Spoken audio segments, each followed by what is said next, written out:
Corporations are starting to flex more muscle post-pandemic. This is the focus group.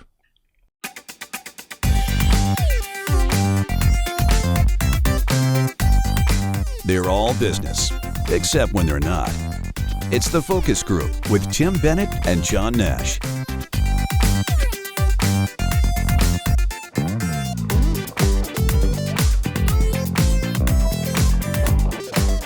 Hello, everybody. Welcome to the focus group. Tim Bennett here with John T. Nash.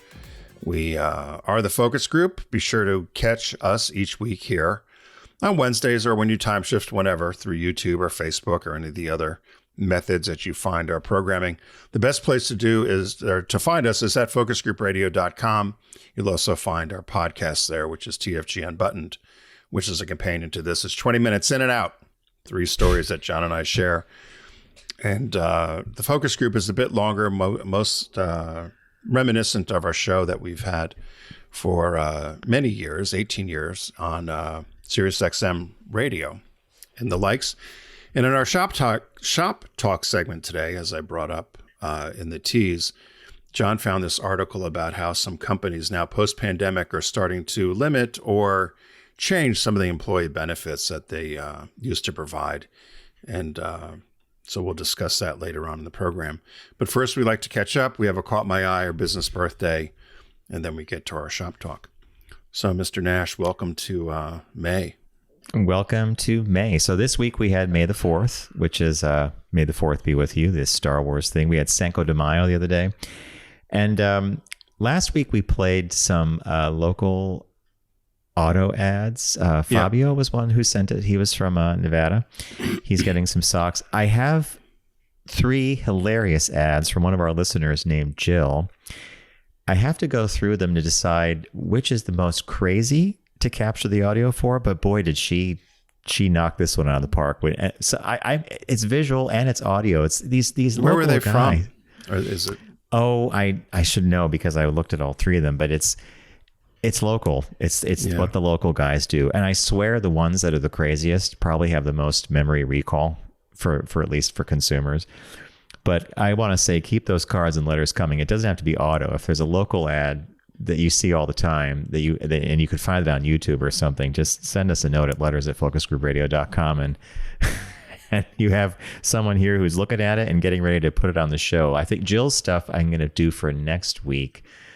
But I mean, we're talking about this guy in front of like a marching band and like just hilarious. I was trying to find the drag one down here, the guys that do the drywall and drag or the home repair, but I can't find it on YouTube. So I've got to figure out their name. You know, Tim, and that's the thing. Sometimes they don't bother putting it up on YouTube, right?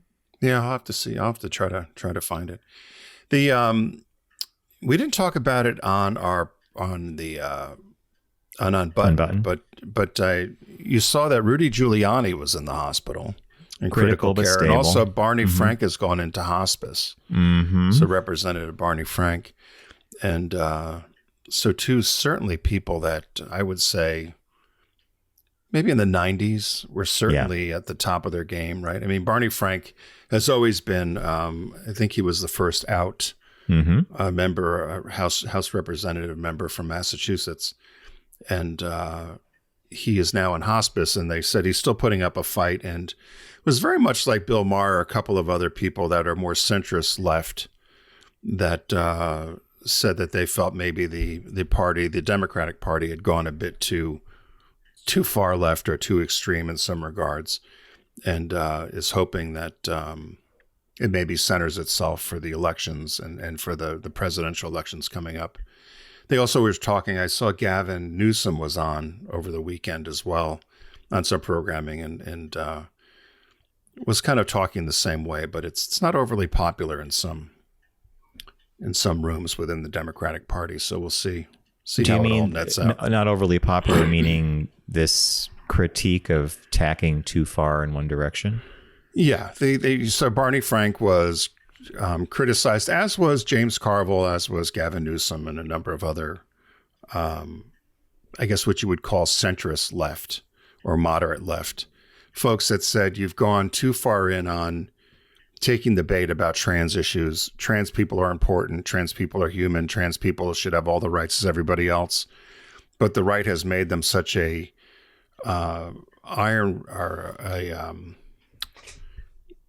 such an issue that it's a lightning rod. Lightning rod. That's what I was looking for. I was trying to say iron rod, lightning rod. That it has taken the party off balance, and then there's fighting internally, which is what the right wants. And so Gavin Newsom and a number of other people that are, I guess, proposed to run for president on the Democratic side or the nomination have all said that they need to get the House in order and have a correct message around the economy, around healthcare, around issues that affect everybody. And some of these social issues are I don't want to say fringe issues, but in many cases, fringe issues are important, and the people are important, but they should not dominate the discussion. Mm-hmm. And the right's done a good job of doing that. So, and then Barney Frank was criticized for that as well. They said that he had gone against his principles and blah, blah, blah, blah, blah. But I don't necessarily agree with that. I think Barney Frank, for his time, I know people have been very critical of Clinton as well, and they're painting Barney Frank with "Don't Ask, Don't Tell." I don't know if people remember, it was either that or nothing. And with "Don't Ask, Don't Tell," and Clinton tried to allow LGBTQ people in the military. Huge fight from the military establishment as well as the Republican side. And the compromise was "Don't Ask, Don't Tell." Was it perfect? No. But at least it allowed people to serve. And otherwise you couldn't serve. And so the "Don't Ask, Don't Tell" was a Band-Aid that at least allowed people to serve. You don't ask them. So the military don't ask what they do, and the people did not have to tell. Mm-hmm. Otherwise they would have lost their jobs or benefits. So I'm again different than most. I don't criticize "Don't Ask, Don't Tell" because I think at that time in the 90s, it was the best thing Clinton could have gotten. Yeah, in the 90s. Well, you and I lived through that, and the Barney Frank thing, Rudy Giuliani being in critical yet stable condition in some hospital bed in Florida. I'm going to sound callous, but his behavior after the 2020 election, was worse than watching the Ringling Brothers and Barnum and Bailey clown show. I don't like clowns. I never have. So if I or miniature people, you don't like miniature people either. I don't like shrinking. No, I don't like shrinking. That might have come from that TV show Land of the Giants when we were kids, or when Jeannie would shrink Major Nelson down. I never liked that. It's loss of control. Anyway, you have these individuals who, in Giuliani's case, I think he completely tarnished whatever reputation he had as America's mayor after 9/11. Just the grandstanding he did, the out and out lying directly to people's faces. And then he would go into court and not say a word of what he said in front of the cameras, because in court you have to be sworn in. You have to present facts. The truth. So I don't wish him ill, but I don't really pay attention. Whatever happens, there happens. Barney Frank was a bit surprising to me because I guess his thoughts towards the end of his life about how far left the party might have tacked are being tempered by his own mortality. But these are people that also used to talk about the striving towards a more perfect union. And I think what people what's missed here is perfect union. Perfection is something that is never going to be attained, right? But in the pursuit of everybody has equal rights, whatever, it's a messy, messy, messy affair. I mean, just last week, the Supreme Court knocked down or severely weakened part of the Voting Rights Act, which was done for a reason, right? We didn't have the Voting Rights Act because everything was perfect in voting. It was because people were being disenfranchised. So it's this horrible quagmire of 3 steps forward, 2 steps back, 1 step forward, 2 steps back. I don't know. It's... you can criticize the Democrats going after any vote they can get, especially if it happens to be, in the progressive camp. At the same time, if you tack too much into the middle, you're going to piss off a bunch of people who are like, hey, wait a minute, what happened to your principles? Or I don't know. Yeah, no, it's I just saw for both of them, though, they certainly were big parts of the 90s, right? In terms of government, one in New York City, one in the House of Representatives. So it's just, I guess time goes forward. So with that all being said, Mr. Nash, what caught your eye this week? What caught your eye? Here's what Tim and John found. What caught my eye this week comes to us from good old Provincetown. I don't know if you saw this. It's a very short piece. But the headline was really what did it, because it surprised me. Provincetown is offering free trips for the next generation of LGBTQ plus tourists. Okay. And here I'll read to you. Provincetown is facing an age-old challenge, attracting a younger crowd. According to the Provincetown Business Guild, fewer than 6% of visitors to Cape Cod's LGBTQ tourist hotspot are under the age of 35. Vacationing in the area has become more expensive in recent years. By the way, we're going to circle back to that because that's the big one there. So to make visiting P-Town more accessible to young queer people, the Guild has partnered up with the Provincetown Pride Center to offer free trips through the new P-Town One program. So it's P-Town ONE program. Lodging, ferry fees, and admission to some local events will be covered for selected applicants. Why now? Rachel Brister, executive director of the Guild, told WBUR's Amy Sokolow she's hoping the effort will foster the next generation of LGBTQ visitors to P-Town. Provincetown should be on every queer person's travel bucket list because when you come to a place where you are in the majority, it's something you never really get to experience anywhere else. And we think that that's very profound and impactful for people in their 20s. So they're doing this program. They're offering weekend trips two time slots, Pride Week, early June, or Trans Week in mid-October. Applicants must be between the ages of 21 and 29. Okay, so Tim, you and I aren't applying for this. Having never visited P-Town in the past, okay. The deadline to apply to visit during Pride Week is this Wednesday, April 29th, so that was last week. After that, they'll randomly select 50 LGBTQ plus applicants to go who are allowed to bring along one guest if they wish. Now, when I read this, and I did read this last week, I was like, okay, like you're going to have a contest to send some young people to P-Town? I just kind of scratched my head. And that one thing in there, like, it's become very expensive. Do you know how expensive Cape Cod has become now? Oh, it's outrageous. There are homes. Our friend Pat loves to send us real estate listings now and then from P-Town. Houses that we either walked by or seen. He'll send a note and he'll say, get this. And it will be a listing for a home that's like $1 million+ that you and I know that would never merit that kind of investment unless it's P-Town, right? No, and Rehoboth is the same way. Yeah. Oh my, there's houses here that my neighbors have bought in the 90s for $200,000, $300,000, and if they were selling today, they'd be $2.2 million, $2.5 million. So it'd been a pretty good investment. I said, gosh, if you knew then, you'd have bought 5 or 6 of them. You'd been all set. But that's the problem here. So Rehoboth Beach is struggling with the same issue here. There's no young people coming in because really, do you want to pay $18 for a drink in a plastic cup? Mm-mm. Yep. That's what you're getting. You're getting a plastic cup and I'll have a vodka tonic or, gin and tonic or something. You're going to get a plastic cup generally for $18. And the clubs and the bars just aren't the way they were when we were growing up. They're very mixed, which is fine. Mm-hmm. Housing, where you used to be able to go with a group of 5 or 6 friends and you'd get a 3-bedroom or a 4-bedroom house and each group would spend maybe $1,000 or $1,500 or something, would now be $10,000 for the house for the week, $6,000 to $10,000. So if you're making $40,000, $50,000, $60,000, you can't afford that. Or you're certainly going to be a little more discerning maybe with your monies of what you do. And while as P-Town is the granddaddy of them all, I think, in terms of the gay pilgrimage, it's happening in Fire Island. I'm sure it's happening in Palm Springs. It's happening in Saugatuck. It's happening in a number of places that younger people just can't afford it like we were able to. Yeah. And I'm finding this odd. I'm wondering where they're going to put 100. So they say 50 people. Is 100 people are going to win or 50? No. 50. No. You said 50 It was people? a small amount.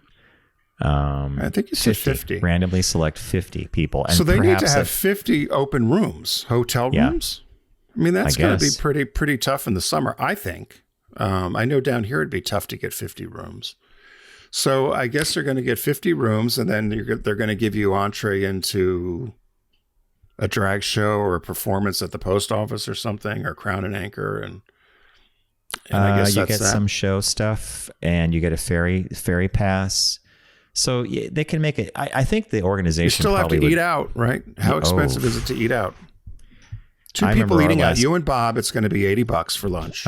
Easy. That could be lunch too, Tim. That could be lunch. For lunch. And then your dinner's going to be $120 if you had a couple drinks or a bottle of wine. I just feel lucky that we experienced all of this when it was still a little honky tonk and less expensive and accessible. It's accessible to everybody. And it's not now. But there's a lot of places that aren't accessible to everybody, which I think even Key West, places that people used to go to, that it's just every place I think has gotten to be a little bit crazy with. So if you were 28 and your friends said, let's choose P-Town, Puerto Vallarta, or Palm Springs, I'd probably go to Puerto Vallarta. I was going to say, you're almost guaranteed good weather, right? Almost. Well, you have to pay for your airline tickets, so maybe that's $300 or $400. I don't know what it costs to fly down there, so you add that in. But my guess is food and lodging will be less expensive than Palm Springs or in any of the other locations. And the other thing I've always said about P-Town, because I've experienced it, we used to go all the time. You get a week of bad weather, ooh. There's just so much walking up and down Commercial Street with an umbrella you can do. There's just so much crafts or going to the bars. I mean, on a gray, grim week up there, in a bad weather summer. Well, let's be honest. The beach sucks. You know, for as much as people want to talk about it, you can all write me because you always do, and you always yell at me. The beach sucks. You're talking about Herring Cove, yeah, right? To walk through that rice paddy with your cooler on your head and the water's up to your tits, and you got to wade through that to get on a rocky, sharp beach with 54-degree water. No one's in that beach. That's why everybody's at the boat slip, sitting around that little pool that you wouldn't dare go in, and having their cocktail and moving their chairs. I mean, that's kind of when they blow the whistle. Got to swing the chair for the sun change. Yeah, Race Point was the better beach. Yes, by far. But the beach the Herring Cove beach, as you know, is just let's all admit it, right? It's not a nice beach. Fire Island is far better. Rehoboth is far better. There's far better beaches if you want a beach. But if you want, as John says, the honky tonk and the kind of the mecca of a gay vacation, P-Town still is the place. Yeah, it is. I mean, Fire Island is great too, but there's not much there either, right? It's the beach and it's the house and it's the social scene, and you need to be in the social scene. Otherwise, you're going to be sitting there looking at yourself, listening to your echo. And you need to have a house or at least whatever the hotel is. They used to be called the Botel back in the day, but point of entry for the Pines and the Grove is very different. Yeah. So, well, that's a good story. I've not seen that. Maybe we should know. You know what? We should have our nieces apply just to see if they get a trip. Well, I'm curious to see what they do. If so, the deadline. I think the article said the deadline was something like April. Oh, so we missed it. April 29th. You said yes. So we missed it. Okay. I'm going to try to follow up and see who they selected. Well, we should have the people on. Maybe we should ask those people to come on and see how if we can figure it out. Was. Yeah. Of course, after I just shit all over the beach, they probably don't want to come on. Whatever. So my story is vastly different. It comes from our friends at the Church of Scientology. Now, I initially saw the headline and I laughed. And I thought, this is funny. And then I read the story and I thought, really not so cool.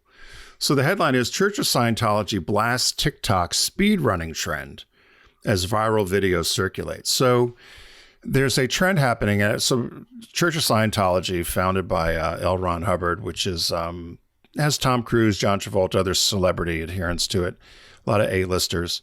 But some people don't believe it's really a religion. They call it a cult or whatever. But besides that, they've been deemed a religion by in the U.S. at least, and have huge facilities around the country, but particularly a large I guess, headquarters, for lack of a better word, or church in California, in the Los Angeles area. And this TikToker had initially, this kid had gone in, this 18-year-old kid had gone in, and he was able to get in the church, and he videotaped and was walking around showing stuff. And they allow any kind of visitors to come in. All visitors are allowed to come in. And so he had gone through, and he didn't condone breaking any laws or making fun of anything. He just said, let's see what's inside here, because he was curious. So similar to anybody else, said, what do they got going on in there, this huge building? So he went in, got into some rooms, whatever, and videotaped stuff, and then posted it on TikTok. But then it became a viral sensation, and all these other people then decided they were going to get into the Church of Scientology and do these speed runs. They were going to run through with their cameras, and they were dressed in masks, or they had ski masks, or they had costumes. Some of them were wearing different sorts of costumes, and running through to the point where they were so disruptive. They said they were being chased by personnel. They were disrupting meetings. One person was in a Jesus costume. Another one was in Sonic the Hedgehog costume. And they knocked over an exhibition that was in the hall, and or an exhibit that was in the hall. And they said they were opening doors and videos, people in there, and it was just very disruptive. And so they were being chased by security and called out. So Scientology has come to the point that police have been trying to catch these people, but they took the handles off the door, so you can't get in now into the church. Took the handles off the door. Doors, right? And they said the church welcomes visitors, but this unlawful behavior and mob mentality, forcing themselves in, damaging our property, and disrupting religious spaces is endangering people's lives. And so as I read this, I thought, you can think what you want about Scientology. You might not believe in it. You might think it's a cult or whatever. But they have a right to exist, and just leave them alone. It's like anything. If I was any sort of church or any sort of organization and people came busting through, particularly in this day and age where any idiot can have a gun, right? You don't know if this is just as these kids are doing, this viral trend of, let me make a video and I'll put it on TikTok. But you don't know what the intent is, right? Can you imagine if you were in an organization and people just came busting through as you were in your office having a meeting or something, running through in a mask or costume? You'd be scared because you don't know, again, in this day and age, what the intent is. So as I initially thought this was funny, I don't think it's funny. I think it's it could be dangerous. Well, you thought it was funny because it's Scientology. Yeah, and I thought, oh, what are they doing? I thought it was something that they were just having fun with, but it ended up, it was disruptive, and they were vandalizing when they were in there. It wasn't just a fun little viral thing. And you couldn't tell me that this would ever have occurred before social media. Yeah, you're right. How would you have distributed it, the whole bit? There's a photo I saw the other day with a magazine article about how tourism is being like upset around the world, and they had a picture of a woman standing on a dock at Lake Como in Italy, like that beautiful lake with all those villas around it. Behind her, or like waiting to get to this, I guess it was like a viewing spot, was a line of people. And as she's there with her hands up, she's doing something, there's someone with a camera, like on an iPhone on one of those Steadicam rigs. And all the article was talking about was how people are just going to all these different sites, doing crazy things just to have the social media hit. Yeah. Disrupting everything. And this sounds like that, right? Yeah. So I initially thought one thing about the story when I read the headline. Actually, I read it and I thought, not cool. You know, in this day and age, particularly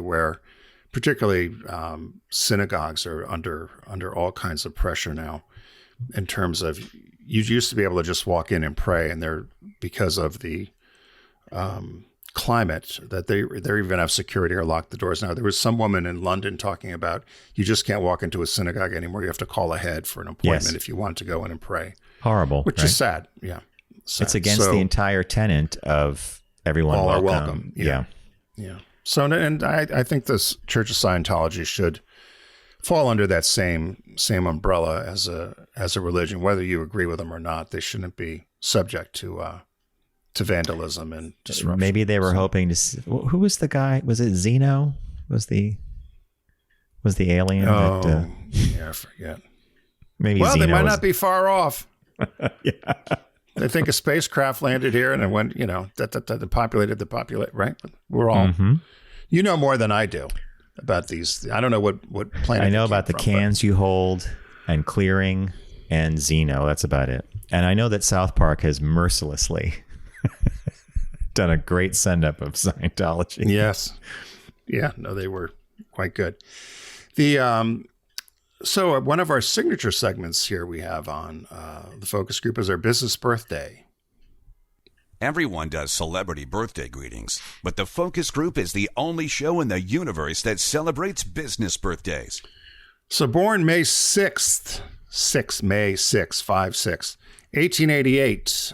He died May 11th, 1954 at 66. An American chemist, an entrepreneur, and co-founder with his wife, Clara, Russell Stover of Russell Stover Candies. Ever get a box of Russell's? In every pharmacy, CVS, Walmart, whatever it is, yeah. It's funny that you mentioned that because that was really how they made their monies, right? You could go to a pharmacy, you get the Whitman sampler or the Russell Stover chocolates. Yep. So in 1911, Stover married Clara May Lewis, and they had met in Iowa. They were at a university there, met in Iowa, moved to Saskatchewan, Canada, because they received a farm as a wedding gift. Can you imagine? They got a wedding gift in Saskatchewan. Now, this is, 1911. Can you imagine? They're probably all dirt road. And so they went up there and they were going to grow wheat and flax. And after a year of trying, it failed.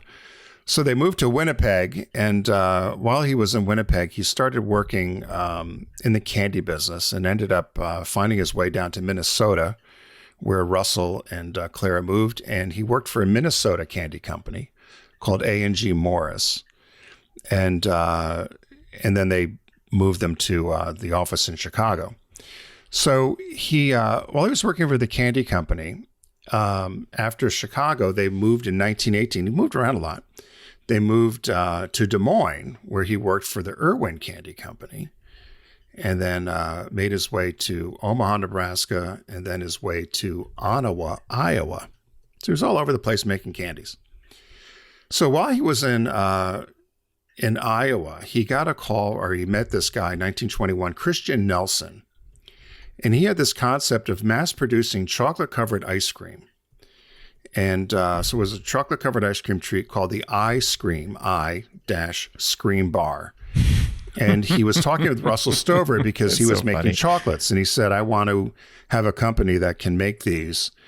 And so they tried to put together these ice cream bars. And so he went into partnership with Nelson, and they signed an agreement with another ice cream company in Omaha to make these ice cream bars. And so what Stover did is he took there was a stick on it initially. So on these ice cream bars, there was a stick with chocolate covered, vanilla ice cream, chocolate covered. He took the stick out and renamed it Eskimo pie. Oh my God. And so because of Stover's knowledge of chemistry, he was schooled in chemistry, he was able to devise a formula for the chocolate shell that would harden on exposure to cold. So it would hold the ice cream and contents, because as Nelson presented this to him, the ice cream and chocolate wouldn't stick to it well. It didn't adhere. It melted too quick or whatever. So he was able to manipulate, through his knowledge of chemistry, this chocolate shell that could harden and was able to hold the ice cream in the contents as you were eating it. So they had a patent for this in 1922, and the Eskimo pie became so successful they weren't making any of these chocolates anymore. They were doing these Eskimo pies. He actually licensed it out to 1,500 different manufacturers around the country to get these national exposure. And in exchange for the royalty, he was getting 1 cent per dozen sold. So other companies could manufacture the Eskimo pie. Eskimo pie, they bought his recipe, formula or whatever, recipe. Yeah, and then they would pay him per pie or a penny whatever. for every dozen that they made. So that was the royalty. So just to give you an idea, so this was sold under the brand of Russell Stover, 1922. The New York Times reported he was receiving in royalties $30,000 a week. And that's all from a penny a pie? A penny for a dozen. Tim, we are so behind the 8 ball on some of this stuff. Like, wow. So the Eskimo pie was bringing in, and royalty. 30 grand only a week. A penny a dozen. I can't imagine how many of those are. So it was really quite a popular treat. They said the Tim, success. wait. That's 1.2 million a month. Yeah. In 1922. And imagine what that would be to. Okay. Wow. It'd be probably times 10, right? Be 10 million a month. Following the success of the Eskimo pie, what ended up happening was there were a number of then competing manufacturers that came up with similar ideas and quotes. And he and Nelson ended up spending about $4,000 a day, they said, on legal fees defending their patent and battling. And they finally just lost interest. They said this is just to be too difficult for them to constantly fight. So they sold the Eskimo Pie Company. Russell Stover sold his share of the Eskimo Pie Company for $25,000. Crazy, I think. So 1923, he sells his share, and he and Nelson break up. And so Stover's no longer involved in the Eskimo Pie Company. But he and his wife started a new company called Mrs. Stover's Bungalow Chocolates, which he and his wife started, and they were essentially making boxed chocolates. So in 1925, they opened a candy factory in Denver and another one in Missouri. In 1931, they moved their headquarters to Kansas City. In the 1940s, they changed their name officially to just Russell Stover Candies. He died in 1954, 5 days after his 66th birthday. And but the company was still going strong. They were producing 11 million pounds of candy annually and sold it through 40 Russell Stover shops and 2,000 pharmacies and department stores. His wife ended up operating the company after he died. She took it over and operated it until 1960 when she sold it for $7.5 million to a company called Lewis Ward. And like the Ward family, company, maybe? Right. So this was 1960 until 2014. So Mrs. Stover sells it for $7.5 million. The Ward family sells it in 2014 to Lindt. Remember L-I-N-T, the chocolate company? L-I-N-D-T, yeah. Right. And they bought it in 2014. You want to know how much they spent for Russell Stover candies? Lindt. If I said $6 billion, would I be close? No, that'd be a lot of money, $6 billion. $500 million. $500 million. All right, so Clara sells the company to Ward for 7.5. So, and then it's sold to Lindt. Wow, for $500 million. So 60, 70, so for 54 years later, it's sold for $500 million. Amazing. And still a prominent brand at pharmacies. Yep. Yeah. Grocery stores. I like the caramel ones and the little pecan things, but I think they're good. So, Russell Stover. But I had no idea, of course, nobody did, unless I guess you would have read this, that he was part of the Eskimo pie fame. That's really where they got their money initially. Tim, that is, like, if you're a regular listener to the show, this is why the business birthday is such a great segment, because you connect some dots. Like, I never knew that. You know, everybody knows Eskimo pie. You know what I mean? It's or a Klondike bar, similar kind of thing. But the Klondike would have been the one. Klondike would have been one that they would have had to defend against. Yeah. Mm-hmm. They would have said, "Well, our bar's square. The Eskimos round, or whatever." Yeah. The little ways they get around it. Excellent business birthday. All right, friends, we're going to take a super quick break here, and when we return, we have a shop talk that looks at corporations trimming benefits packages, which sometimes they say is better than getting laid off. I guess it's a good thing, right? Stay with us. We'll be right back after this break.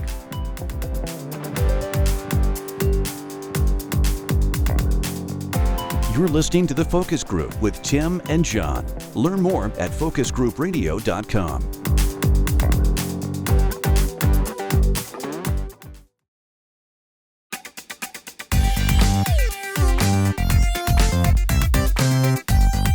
They're all business, except when they're not.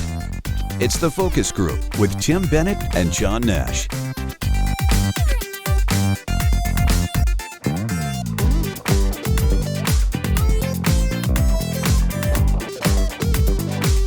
Hey, welcome back to The Focus Group. Tim Bennett here with John T. Nash. We were just trying to do the math of how many Eskimo pies that was. Our teachers. You and I were never good in math. Mortified. They'd be mortified.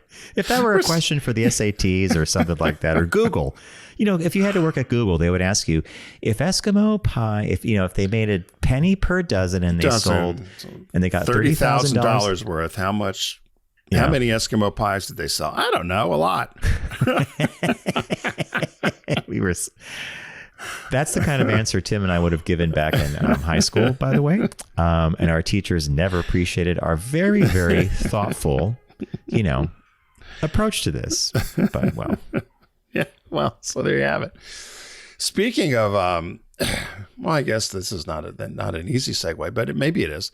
In terms of math, John had found this article from his Business Insider, I think, wasn't it? Yeah, exactly. And PTO are paid time off, parental leave, and pensions. Even the most prized benefits are on the chopping block. So this story was written by a couple of people that are experts within the human resource field and benefits field, and talking about how companies post-pandemic now are flexing a little more muscle in terms of benefits given to employees. During the pandemic, companies loosened up quite a bit in terms of keeping employees happy, wanting to maintain the workforce. And we're doing things like gym discounts and working from home and lots of virtual offices, quote unquote. And so they said that now companies are cutting back on a lot of these perks that they offered. And they highlighted here particularly Zoom and Deloitte. Mm-hmm. And the one concern they said is this is somebody that was a former HR person at Google and made the comment that once a few big employers start doing this, it's going to legitimize it for everybody else. So once people start cutting off workplace perks or paid time off and some other benefits, that it could be a trend that the employee is no longer in the driver's seat in terms of employment. And so I was surprised about this. Were you surprised about the companies flexing of their muscle here? Or? I was not. I'm not surprised when I read that a company does RTO, return to the office. Yeah.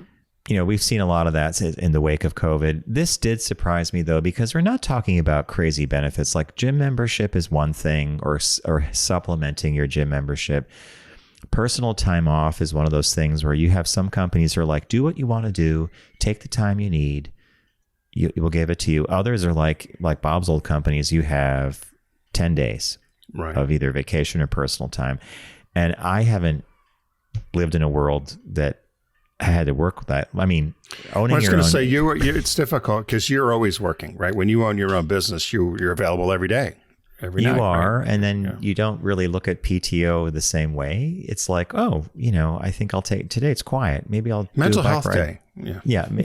I used to be able to do something in the morning and then work till the afternoon, early evening. But if you're on 9 to 5, etc., it's a big thing. And I guess it just shows you that the dynamic between worker and company shifts constantly. So during COVID, and you know how much the hiring was crazy, salaries, you could work from home. You could be in the middle of Nebraska or Wyoming, and your company could be in California.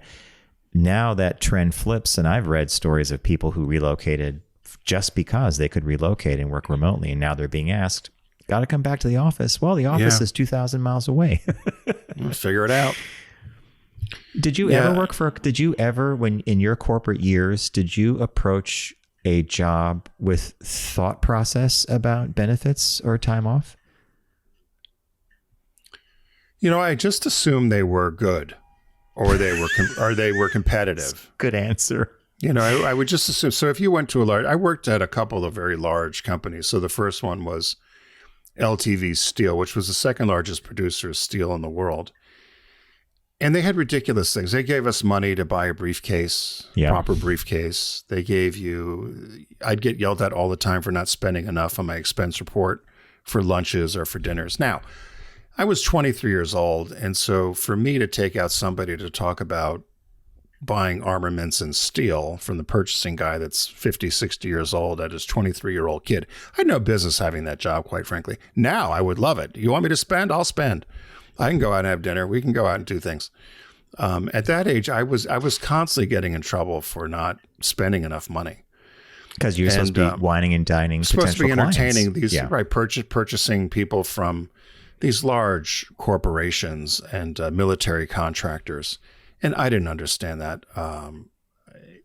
I always said I think they hired young kids because we were fresh out of college and we could go do that sort of work. But from having an intelligent business conversation about procurement of millions of dollars worth of steel, are you kidding me? I mean, I was, that was not on my radar. Now it would be a great job, as somebody my age, because you could understand it. And there certainly were a number of more mature men and women that had the role that were very successful. But they would bring in young talent to try to do those jobs. It was tough. Subaru also had very good benefits. But when you look at some other companies, they may offer free lunch. Subaru never offered free lunches or that sort of thing, unless there was a meeting, a business meeting over lunch. But I know there are companies that offer free cafeterias for employees. Of course, most companies have free coffee. Yeah, a lot of the free food, like Sony Music Group downtown, used to have a corporate cafeteria you could wander in. But once COVID hit, they shut that down. Never brought it back up. I'm just thinking. They had gyms, right? A lot of companies are putting gyms in. Have you noticed that, before I forget, so when I used to come up to Manhattan and we would work out of the right in Midtown there for Sirius XM, lunch times were huge with those office buildings emptying out and people going to eat. Flooding. Keeping those restaurants all afloat. Has any of that come back? Or? Yeah, a lot of it has. And a lot of it hasn't. And I don't like City Lobster, is that still there, or did that close? Or remember that? I think that closed. Because those were big expense account restaurants, right, for those office buildings. And I wondered whether those Tim, places do you remember survived. there was one Ocean at the bottom, something called Ocean. You nailed Oceana. Oceana.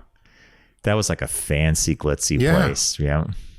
But it was all relying on. Yeah, we did, and we went with Michelangelo Signorelli, and we would meet other people there. But they relied on the office buildings and the people that worked there, right? And then the expense reports. So I wondered about that, whether those things have come back or what's gone into those spaces, because those were pretty large.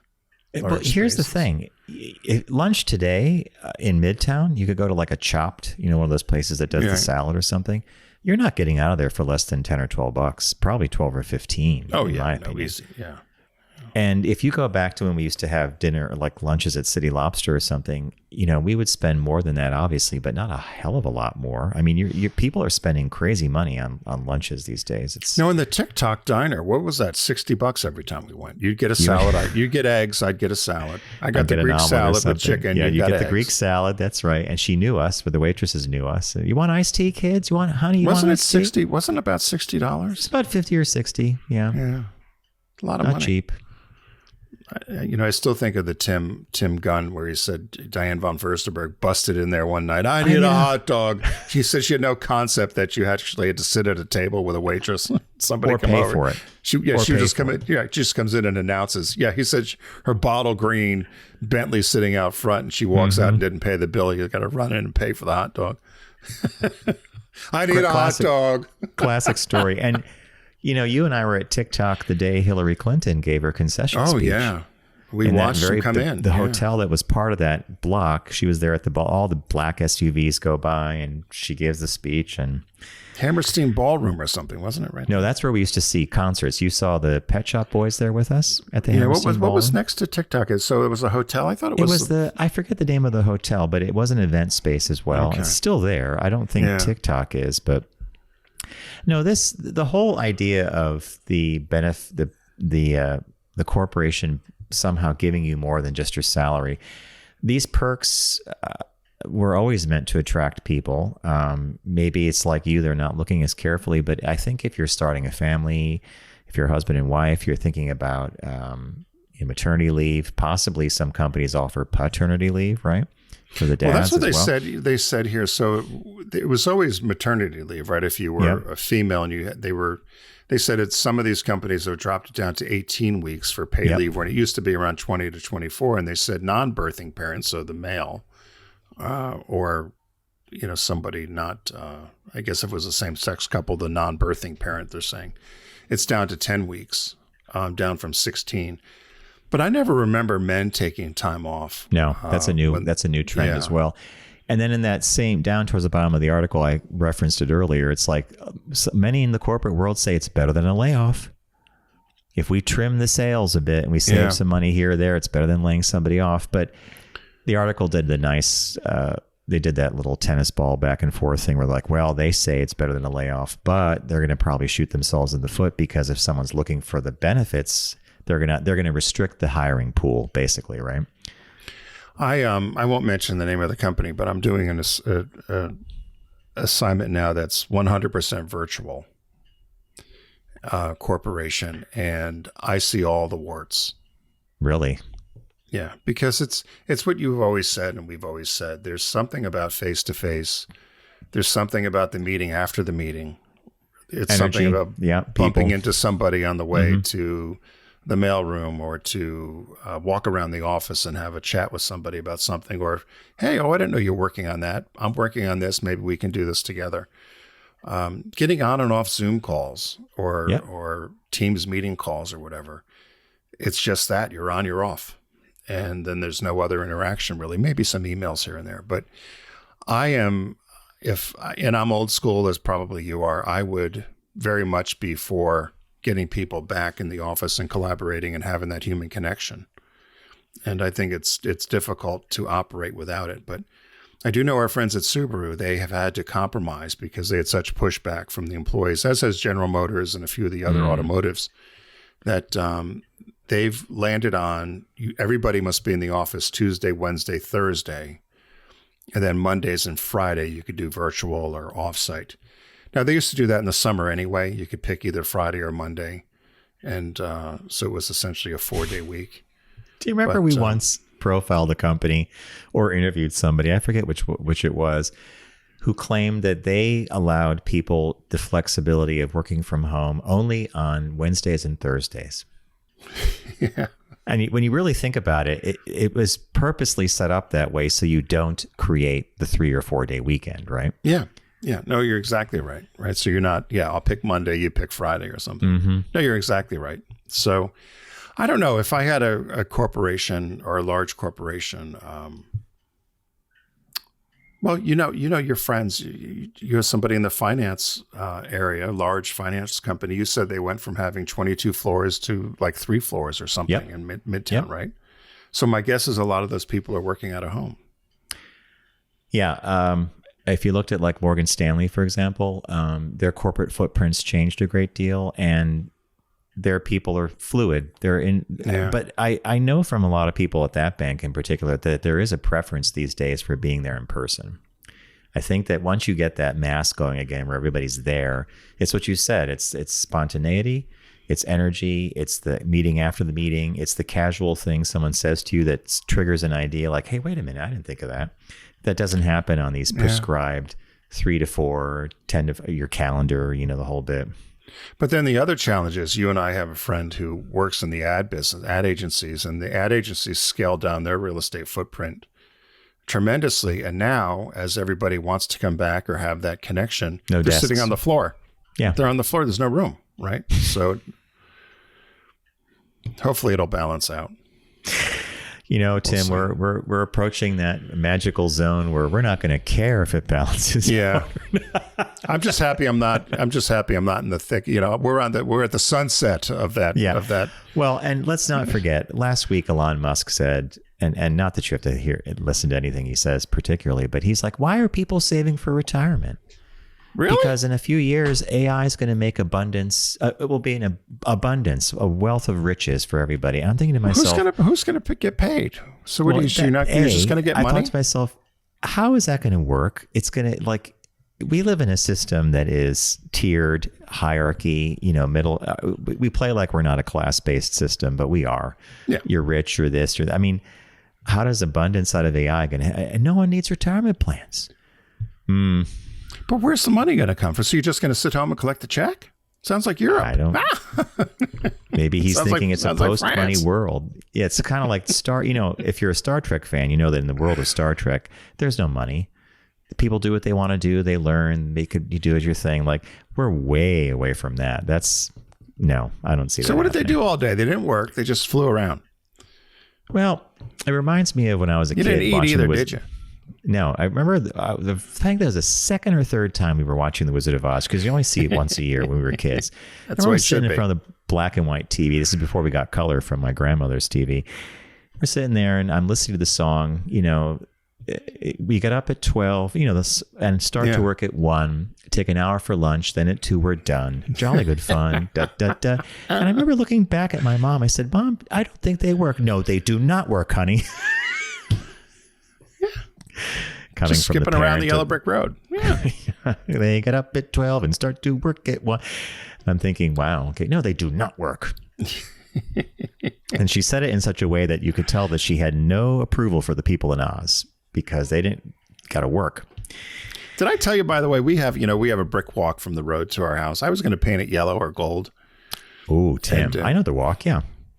Yeah, that didn't go over big, but I thought it'd be kind of funny. So, you see, sometimes I think you should just execute the idea and not look for Not approval tell from anybody. Just do it. Like, I told my neighbors, I said, I'm going to paint this brick walk yellow. I said, or gold. And they just... Gold.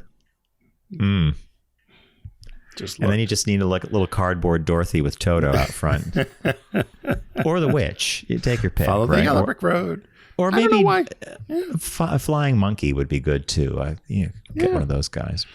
Yeah. So to wrap up, folks, corporations are scaling back on a number of benefits: personal time off, incentives to join gyms. Sometimes they're trimming maternal or paternal leave, if they even have paternal leave.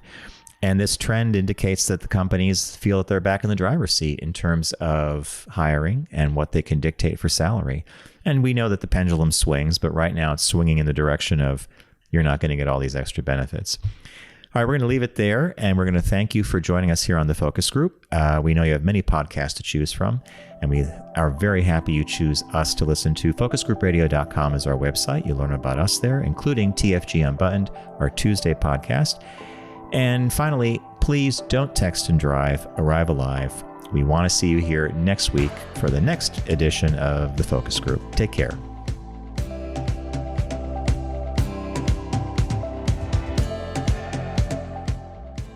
It's the Focus Group with Tim Bennett and John Nash. Accessible on all platforms. Subscribe, like, and rate us on your platform of choice.